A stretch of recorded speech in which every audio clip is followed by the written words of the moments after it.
Good morning. Hi. Thank you, Justin, for that great introduction, and welcome, Ayana, to Minnesota. We are delighted to have you in conversation. To be here. And I have to admit, I have been following your book tour, which has been very high excitement. And you've been sharing the stage with some pretty impressive folks lately. So Stacey Abrams at Climate Week, Jason Sudeikis with your Climate Variety Show, just to name two. And while it may be early in the morning still, I think I have a lot of confidence that this Minnesota crew here today is going to be able to match that energy. So what do we say? Are we excited for the conversation today?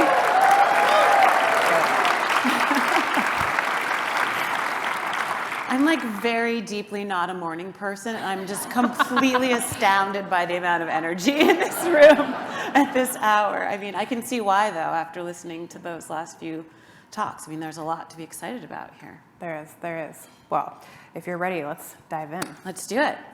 So you're a thought leader. You have a real gift for bringing folks together, from Bill McKibben to Rhianna Gunright to Jigar Shah. Those last two have been keynote speakers at this event, by the way, to discuss the climate crisis and the path to our clean energy future.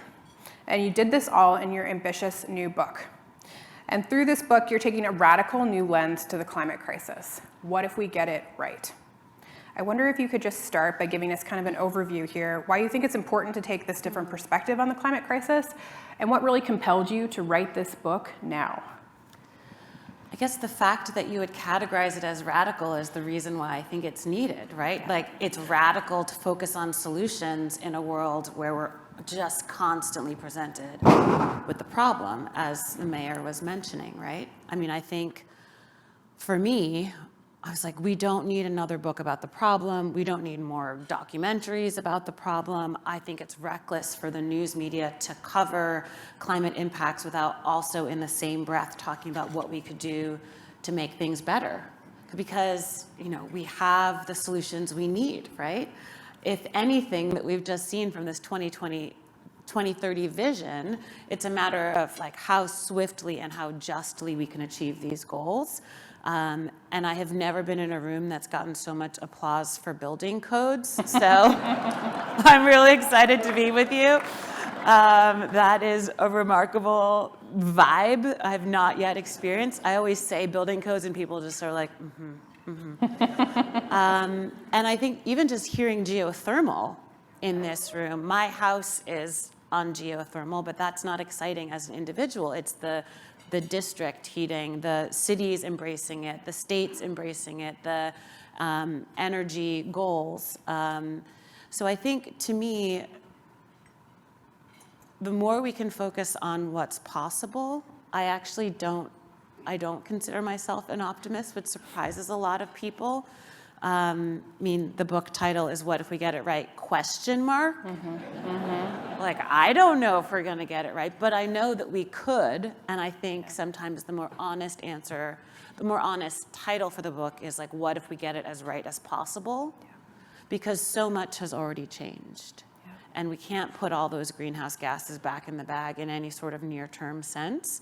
And so it really is a question of how do we best manage this moment, and the answer is that we have to do it together, right? Like, it is spaces like these, collaborative environments like this, that help to propel us forward. I mean, as I say in the introduction of the book, we don't actually need a more rigorous cost-benefit analysis. We just need to leap.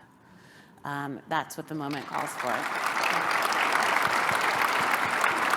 Also, I just because I think you guys are my people, the cost-benefit analysis that only looks at the cost and doesn't talk about the climate benefits, the justice benefits, the avoided harms in the future is also just a completely unfair and incomplete analysis. So anytime someone's like, it's too expensive, make sure that you call them out on like, well, that's because you're not even considering all of the upsides of doing this work, because I think we're letting people get away with that too much.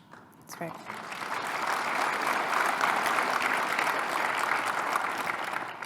And what I appreciate about your frame is it helps us move beyond this sort of sense of paralysis and doom and gloom and motivates us towards action too, and having folks really find their place in the solutions-oriented framework of climate action. So I think we especially hear that young people today are, very disillusioned about the future, their children's future, and so it's wonderful to at least have a tool, a framework to start to change that conversation. One thing that's maybe worth mentioning for those of you who've seen the book, each section opens with this double spread of blue pages. This is actually, I just happened to open to the changing the rules section. And each section starts with a quote. Here it's what we pay attention to grows. So I'm thinking about how we grow what we are all imagining and creating into something large enough and solid enough that it becomes a tipping point, which is something Adrienne Marie Brown said in her book, Emergent Strategy. And it's just, you can feel that energy in this room, right? This tipping point.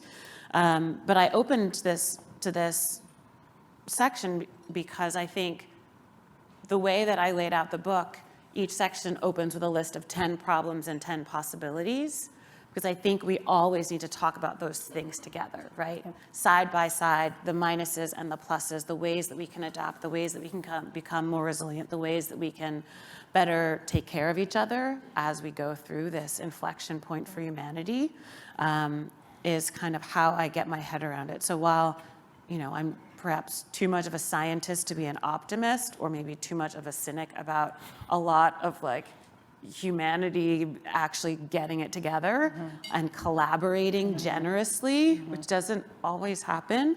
I know the word that I can lean into if there's anyone in the room who's not an optimist, it's okay. We can do the work anyway. We can do the actions anyway without any promise of success. My personal thing is it's okay if you're not hopeful as long as you're being useful. Yeah. Just forget about the hope part and just keep moving. That's wonderful. I wonder if we could touch on a couple of other themes that come up often in your book, and these are in the sections on community foremost and follow the money. And this is around climate equity and equitable investments. And I especially like the compilation of interviews that you have in these sections that really dig deep on equity and justice. And I'm wondering if you could just chat with us a little bit about how we can ensure that the solutions that we're moving forward to the climate crisis don't leave anyone behind. Are there any examples of communities that you've encountered as you've put together this book that are already getting this right? Sounds like St. Paul's doing a pretty good job. I'll say. Obviously there's more work to be done, but I mean that sincerely, right? These initiatives matter, and proving that a city in the Midwest can really take this on, a state in the Midwest can not only take this on, but lead on it, is extremely important. Two things come to mind when I think about justice in this context of the work that you all are doing. One is a phrase that Colette Pichon-Battle taught me, who is a leader of an organization in the Gulf South called Taproot Earth, mostly organizing Black communities around climate justice. And she refers to justly sourced clean energy. Not just clean energy, period, because there's actually ways to do it wrong, so that not everyone can afford it, so that not everyone has access to it, so that the materials that we're using to have this clean energy have huge health impacts on some communities, and workers' rights impacts on some communities. And so we just really need to keep our eye on the entire supply chain as we're thinking about this. And obviously, not all of that supply chain is here in Minnesota, so it requires this global outlook. But something much more specific comes to mind, thinking about looking at these 10 problems and possibilities for this community foremost section, that because of climate change, places are dealing with things that they never had to deal with before, like heat waves, right? In the US, there are about 36,000 public schools that lack adequate cooling and ventilation systems to deal with extreme heat. And so heat waves are increasingly leading to school closures. That's something that Minnesota probably didn't really have to deal with in the past. And now in September and June, the weather is so different. So I think a lot about how our education system needs to adapt to the changing climate in ways that we might not have thought about like that, but also, getting it right in the clean energy sector, making sure that workers here in the state are treated well in this transition. And because things like the Inflation Reduction Act, which has many wonderful tax credits for homeowners, didn't really focus on renters, benefits for renters, it's important for states and the federal government to think about filling that gap, especially for people who aren't eligible for tax credits because they don't have a tax burden, because they don't make enough money. So making sure that we're thinking about things like that. Like, I'm thrilled that I installed solar panels this year and will get a tax credit for that. But if you don't own your home and can't afford that initial output of the down payment, then that doesn't help you at all. So making sure that we keep an eye on that as well is certainly important. Great. No, I appreciate that. And with Fresh Energy, we're also taking an eye to sort of understanding what we haven't done right historically with energy transitions. And that has been a lot of top-down policy that hasn't involved community voices, hasn't involved impacted communities. And so really making an effort to try to make sure that we're, from a process perspective, inviting folks to be at the table to craft those policies that are going to impact them most. So what you're saying really resonates. It's exciting to also hear about the expansion to agriculture and heavy industries in the strategy, right? Yes. I mean, this is news to you, a lot of you too, which I think is so important, especially looking to the Midwest as a leader potentially on shifting in agricultural practices. A lot of what we hear when we talk about climate and agriculture is regenerative practices, which I'm very excited about, but which are not necessarily going to get us the carbon reductions that we're hoping for. And so thinking about how to decarbonize that sector, I mean, the tractors use a lot of oil and gas, right?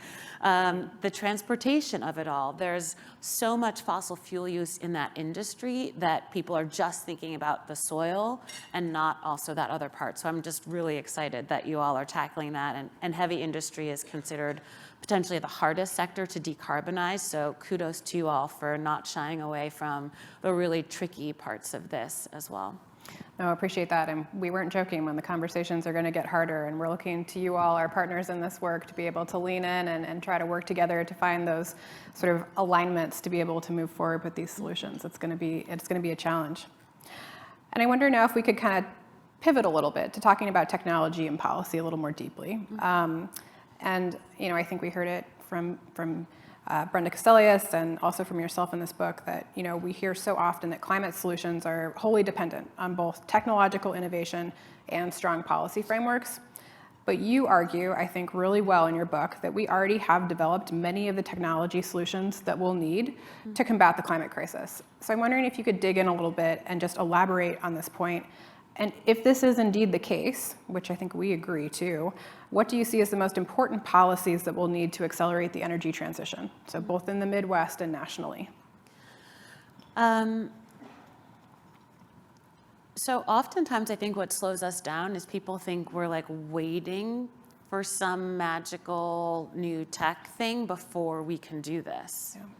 Yeah. Like we can't actually go to 100% clean energy until we have small-scale nuclear everywhere, or until fusion is a thing that's viable at a commercial scale, right?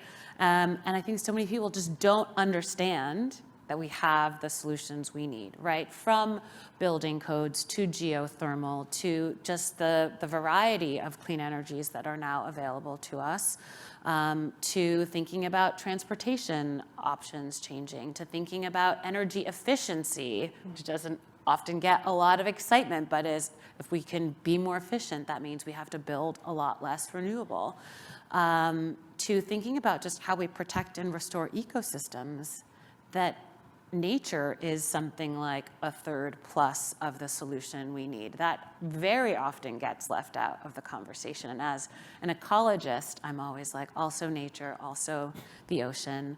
And I think that's where I see the opportunity, is looking at the full spectrum of solutions we already have, and exciting people about moving those forward, And the types of policies that takes there's a wide range. And often it's not even new policies, it's just implementation. Like, what if we reached Minnesota's clean energy goal early? Like, what if we were like 2040 is so far away? Let's do it by 2035. Let's do it by 2030, right? I think it really is a question of how quickly and how justly, as opposed to whether we can. Yeah, absolutely. And I think you cite a really staggering statistic in your book where 75% of the infrastructure that we'll need to do the clean energy transition right hasn't been built yet. It's even more stark, actually. 75% of the infrastructure that will exist in 2050 has yet to be built. Yeah. And that either could be part of the clean energy transition and transportation and buildings transition, or not. Yeah. And so everything we build is an opportunity to create the future that we want to live in. And that statistic totally knocked my socks off. It made me really think about how much possibility there is. And part of that, I think, is as the daughter of an architect, I was literally raised to see the world as something that we're building and deciding about. And those decisions can also be ugly or beautiful.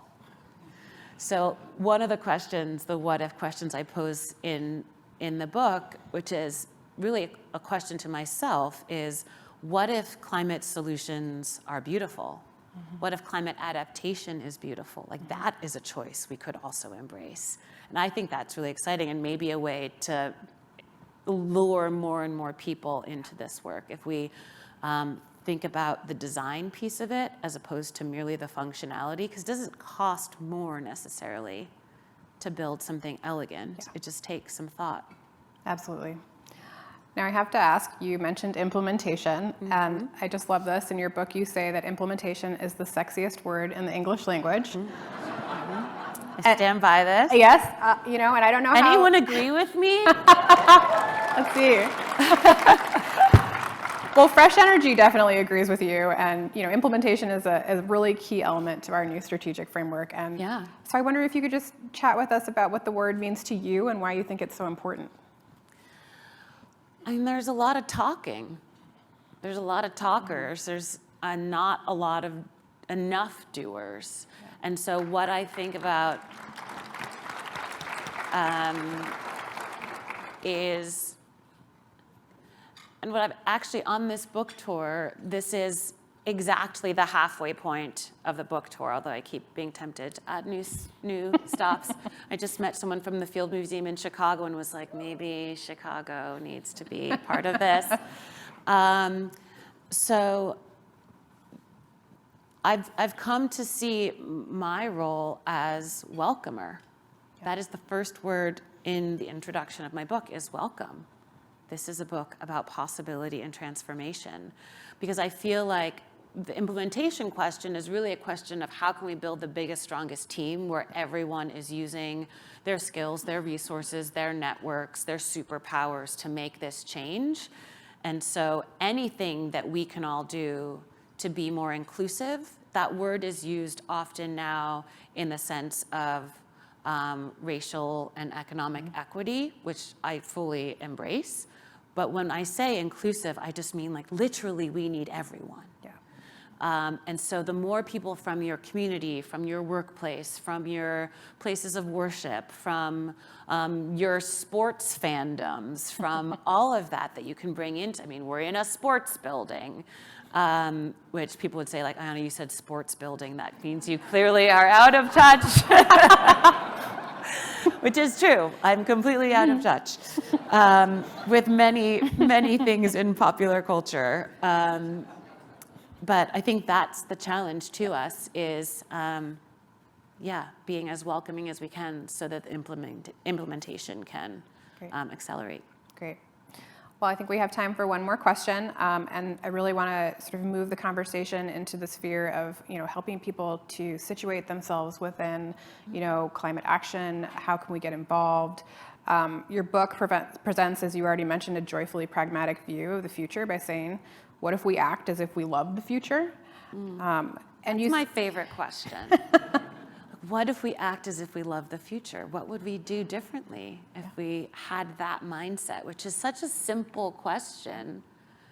But the number one, I'm sorry to interrupt your question, but there's this like statistic that I found so shocking and wonderful, that this polling result, when advocating for climate action, it is love for protecting future generations that's the biggest motivator.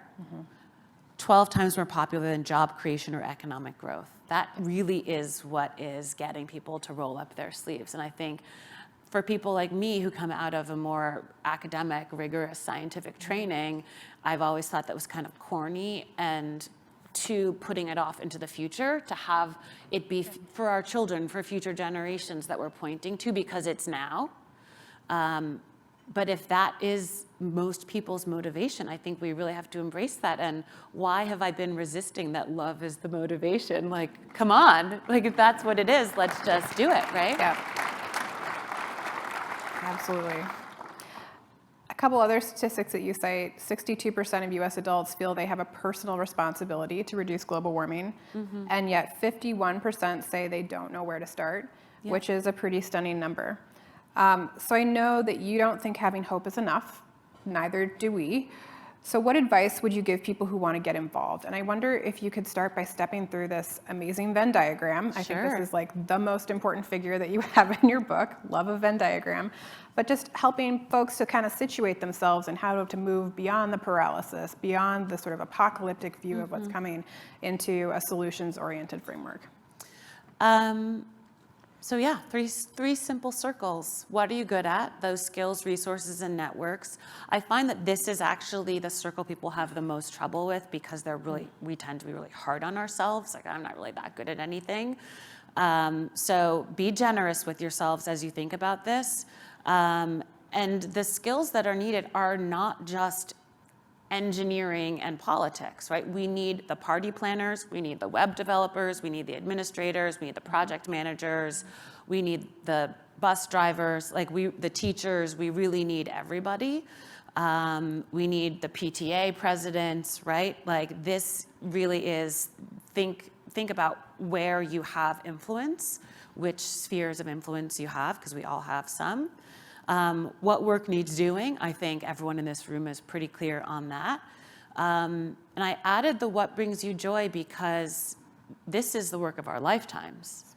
So finding ways to enjoy our work, not just be giddy and skipping and giggling all the time, not this like very American pursuit of happiness as if that could actually be a constant state of being. We can be humans with a full range of emotions, of course, in this work, but we have to have it be punctuated by at least feeling the sense of gratification in our work. Otherwise, even if you are good at the thing and it needs doing, and then you're miserable, and then no one wants to work with you, and then we don't build the biggest, strongest team, that won't necessarily be your highest and best use. Yes. So finding that sweet spot will be different for everyone, right? Like, I, as a marine biologist and policy nerd, Brooklyn native who loves design and finds joy in changing the rules of the game in the policy sense, starting Urban Ocean Lab, this think tank for the future of coastal cities, made sense for me, but obviously that's not what everyone should be doing. And I think it's been a weakness of the environmental movement to encourage everyone to do the same generic list of things. You know, vote, protest, donate, spread the word, lower your carbon footprint. And yes, please continue to do those things. I do all of that.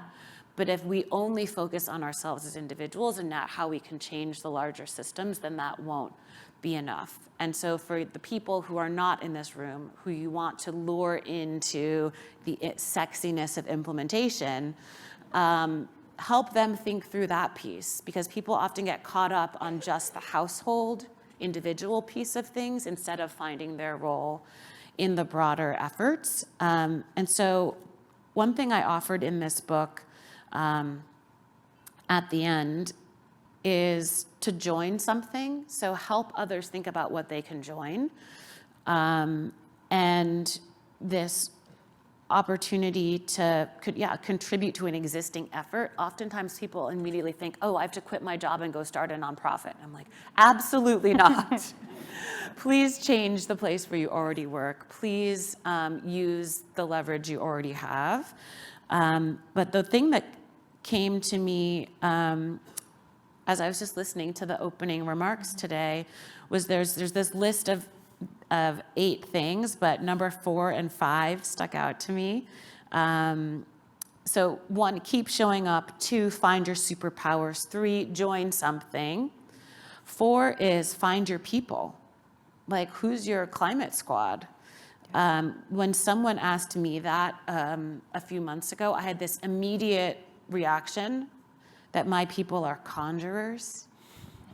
They don't stop at dreaming. They make something where there was nothing, something that was needed. They make magic in the real world. And it truly gives me goosebumps to be able to say that honestly. And I think a lot of us in this room can say that, which is very special. And so this is where I get to say, support your people and love them and lean into possibility together. And the other one I'll share is number 5, be a problem solver. Not just complaining about the problem, but rolling up your sleeves. I mean, I moved to Maine 2 years ago, in part because I was like, oh, these people are practical problem solvers. If I had come to Fresh Energy 2 years ago, I might have moved to Minnesota instead. We'd love to have you. But I feel like what I wrote is this moment in history requires a relentless, tenacious focus on solutions. And then number 6, choose your battles. 7, nourish joy. And 8, love nature, which is a Rachel Carson quote. Those who contemplate the beauty of the earth find reserves of strength that will endure as long as life lasts. So I just wanted to offer that up to you all. I think that's a wonderful note to end on. Thank you so much for joining us this morning. I know I found, yes.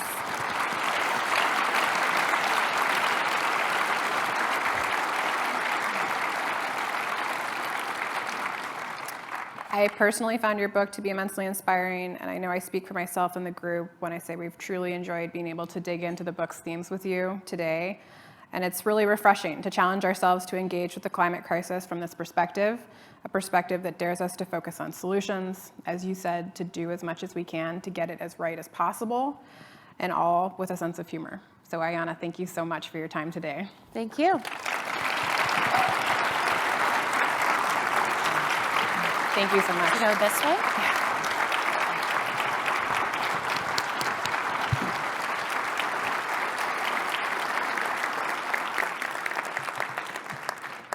Again, I want to say one more thanks to Ayana, and I can't impress enough. If you have not picked up her new book, please do. I think this is required reading at this point. It's inspiring, it's timely, and again, we just want to thank Ayana for putting this out in the world. So on a personal note, Ayana's conviction that we can't just give up on the future of life on this planet or on each other really resonates with me. If you haven't already guessed, my wife and I are expecting our 2nd child. Yes, thank you. We are equal parts excited and terrified, which I hear is fairly normal. But in this line of work, I'm often asked how I can justify bringing children into this world in the midst of the climate crisis.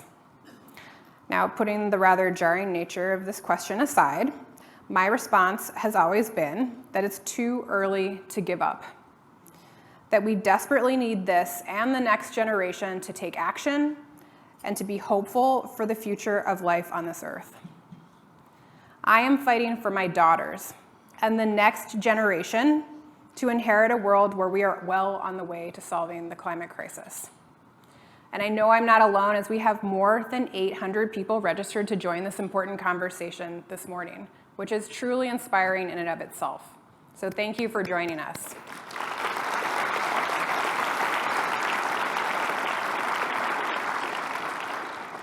And if you're here this morning, you also believe that this is one of the biggest, if not the biggest, challenges that we face today.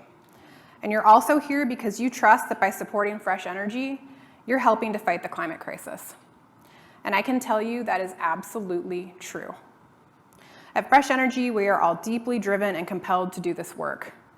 And we're taking it on with the clear-eyed understanding that some elements of the energy transition are just going to get harder and harder. but we can't afford not to act. And Fresh Energy is here to take on the hard things.